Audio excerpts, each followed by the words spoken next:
우리가 이번에 살펴볼 건 이제 교과서 61페이지 동남아시아에 대해서 한번 우리가 간략하게 한번 살펴보도록 할게요. 우리가 교과서에서도 볼 수 있듯이 이 동남아시아는 이 교과서에서 나오듯이 이제 주로 이 문화유산들이 나오고 있는데, 그래서 우리가 이 교과서와 마찬가지로 동남아시아를 이 문화유산들을 중심으로 해서 한번 살펴보도록 하겠습니다. 일단 기본적으로 동남아시아의 특징을 보면은, 동남아시아는 인도와 중국의 바닷길의 어떤 길목이라고 할 수 있는, 즉 인도와 중국이 배를 통해서 서로 왔다 갔다 교역을 하게 되는데, 그 길목 중간에 위치해 있다라고 하는 것. 중간에 위치해 있어요. 그러다 보니까 이렇게 무역을 하기 굉장히 좋은 위치가 되는 거죠.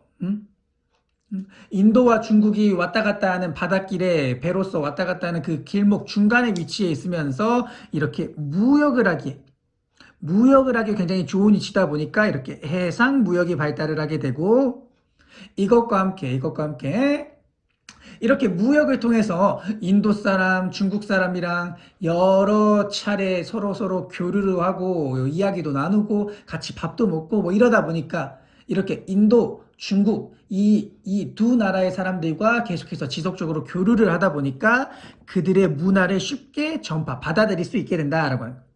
그래서 우리가 동남아시아는 인도와 중국 문화의 영향들을 많이 받게 돼요.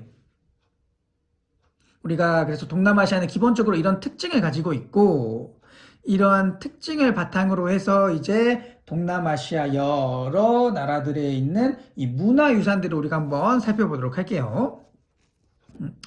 먼저 이제 파간불탑이라고 해서 1번 교과서 60페이지 1번 파간불탑이라고 나오는데, 요거는 이제 미얀마라고 하는 나라, 미얀마에서 볼 수 있는, 미얀마에서 등장을 하는 문화유산이 바로 이 파간불탑이 되는 거예요. 그래서 우리가 교과서에서도 보면 나오듯이 미얀마의 통일 왕조였던 이 파간 왕조에서 상자부 불교를 받아들이면서 이러한 불교를 위한, 불교의 장려 이런 것들을 위해서 이제 불탑이라고 하는 걸 만들게 된다라는 거예요. 이거를 이제 전국에 약 400만 개 가까이 이렇게 많은 숫자의 불탑을 만들다 보니까 파간 불탑을 만들다 보니까, 그래서 이 미얀마 파간 왕조는 뭐 불탑 왕조로도 부르게 된다라고 하는 이런 모습을 보이게 됩니다. 즉 인도로부터 우리가 아소카 왕 때 동남아시아에 많은 상자부 불교들을 전파해 준다라고 했었잖아요. 그래서 미얀마의 파관 왕조 역시 이러한 상자부 불교를 받아들이면서, 그렇죠, 불탑들을 많이 지으면서 불탑 왕조 뭐 이러한 칭호도 얻게 된다라고 했고, 그 다음 이제 2번 교과서 60페이지 2번에 나오는 게 이제 보로부두루라고 해서, 요거는 이제 인도네시아에 있는 건데, 우리가 요 보로부두루를 잘 기억을 해둬야 돼. 보로부두루. 이거를 왜 잘 기억을 해둬야 되냐라고 하면은, 이거는 세계 최대의 대승불교 유적지니까. 바로 이 대승불교 유적지이기 때문에 잘 기억을 해둬야 돼. 우리가 앞서 말했듯이 동남아시아는 아소카 왕 때 이 상자부 불교를 주로 받아들이면서, 동남아시아의 거의 대부분의 지역들은 상자부 불교 중심의 불교였어요. 바로 이 상자부 불교를 주로 받아들였다라는 소리입니다. 그런데 인도네시아의 보로부두르는 다른 곳과는 다르게 대승불교 유적지이다라고 합니다. 즉 다른 지역과는 굉장히 독특한 다른 특징적인 모습이 나오죠. 그러니까 굉장히 여러분들이 또 헷갈릴 수가 있어요. 동남아시아 하면은 그냥 무작정 상자부 불교다라고 이런 식으로 생각을 할 수 있는데, 그게 아니라 보로부두루, 이 인도네시아에 있는 보로부두루는 대승불교 유적지다라고 하는 거.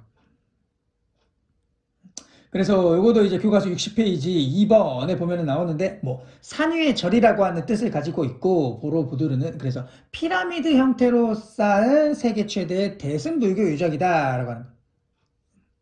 그래서 벽면에는 뭐 중생들의 해탈의 과정을 쭉쭉 조각해 놓았고, 또 각 층에 수많은 탑들이 있고, 맨 꼭대기에도 또 탑이 있으면서 위에서 전체적으로 봤을 때 어떤 하나의 거대한 탑처럼 보인다라고 하는 거예요. 거대한 탑처럼 보인다. 거기에다가 또 옆에 뭐 동그라미를 보면은 탑도 보이고 불상도 보이고 하죠. 이런 것들이 이제 각각의 층별로 있다라고 하는 거예요. 그래서 보로부두르는 인도네시아에 있는 걸로서 세계 최대의 대승불교 유적지이다라고 하는 걸 잘 기억을 해둬야 되고, 그 다음에는 우리가 이제 앙코르와트라고 해서 이거는 교과서 61페이지 3번에 나오게 돼요. 앙코르와트는 또 너무나 유명한 거니까 아마 조금 들어본 친구들이 많이 있을 텐데, 요거는 이제 캄보디아에 있는 그러한 유적지로서 그 당시 이제 캄보디아의 앙코르 왕조에서 이 캄보디아의 앙코르 왕조에서 만든 그러한 문화유산 유적지가 되겠어요. 그래서 이 앙코르 왕조에서 만든 이제 힌두교의 어떤 신을 위한 이 힌두교 사원이 바로 이 앙코르 왕조가 돼요. 앙코르와트가 돼요. 앙코르와트가. 그래서 앙코르와트는 이제 캄보디아의 앙코르 왕조에서 만들어진 힌두교 사원으로서 이게 좀 시간이 조금 흐르면은 또 이제 캄보디아가 또 이제 불교로서 이제 불교 사원으로서 이용이 되기도 한다라고 하는 게 또 하나의 특징이 되겠어. 그 다음에는 이제 4번 문묘를 보면은 이 문묘는 베트남에 있는 걸로서 공자를 모시기 위해서 설립한 사당이다라고. 공자를 모시기 위해서 설립한 사당. 또 이제 공자를 기리고 제사 지내고 이러기 위해서 설립한 사당으로서 유학자들을 양성하기 위한 베트남 어떤 최초의 대학이다라고 이렇게 나와 있습니다. 그래서 문묘는 공자를 기리기 위한 사당이고 유학자를 양성하는, 유학을 가르치는, 유학자를 양성하는 교육기관의 역할까지 함께 가지고 있다라고 하는 게 하나의 특징이 되겠습니다. 즉, 그래서 베트남이 이렇게 공자, 유학자 이런 것들이 나오니까 그렇죠. 중국으로부터 많은 영향을 받았다라고 하는 걸 우리가 알 수 있는 거죠. 특히나 또 우리가 베트남은 그 당시 이제 중국의 영토와 조금 맞닿아 있고 또 베트남 북부 쪽은 또 중국으로부터 실질적으로 정복을 당하고 지배를 당한 그러한 역사들도 꽤나 있어가지고 이 베트남은 특히나 이제 중국으로부터 많은 영향을 받게 돼요. 그러다 보니까 이렇게 중국에서 이제 제자 백가에 또 유학을 설립한 이 공자를 기리기 위한 사당들이 있고 여기서 유학들을 가르친다라고 해서 중국의 영향을 많이 받았다라고 하는 걸 알 수 있어요. 그래서 우리가 동남아시아는 이렇게 뭐 파간, 불타, 보로부두르, 앙코르와트, 문묘 이런 데서 볼 수 있듯이 인도, 중국의 영향을 많이 받았다라고 하는 거예요.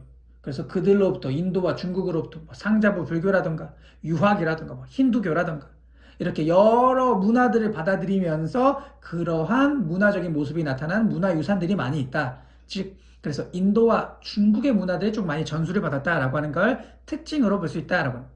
여기서 특히나 보로부두를 잘 기억을 해둬야 되고요.